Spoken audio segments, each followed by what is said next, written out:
నీకు ఈశ్వరుడు ఎప్పుడు ఏమిచ్చాడో దానికి తృప్తి పడు. ఆ తృప్తికి కారణం ఉండక్కర్లేదు.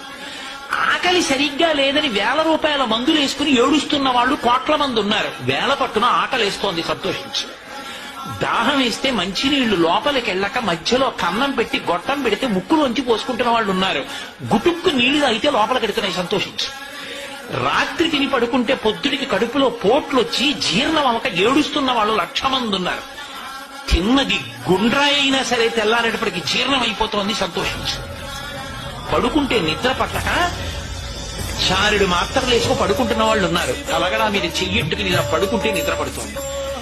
పుస్తకం ఉంటే తప్ప మాట్లాడలేని వాళ్ళు ఉన్నారు. వేదిక ఎక్కి కూర్చుని మాట్లాడటం మొదలు పెడితే గంగా ప్రవాహంలో వస్తుంది, సంతోషించు ఈశ్వరుడి కారుణ్యానికి. కొంతమంది కూర్చోలేని వాళ్ళు ఉన్నారు, కూర్చుంటున్నావు. నడవలేని వాళ్ళు ఉన్నారు, నడుస్తున్నావు. చూడలేని వాళ్ళు ఉన్నారు, చూస్తున్నావు. వినలేని వాళ్ళు ఉన్నారు, వింటున్నావు. ఈశ్వరుడు నీకు ఇచ్చిన దానికి ప్రతి క్షణం తృప్తితో ఓలలాడిపోవాలి. ఎన్ని మాటలు కృతజ్ఞత చెప్తావు.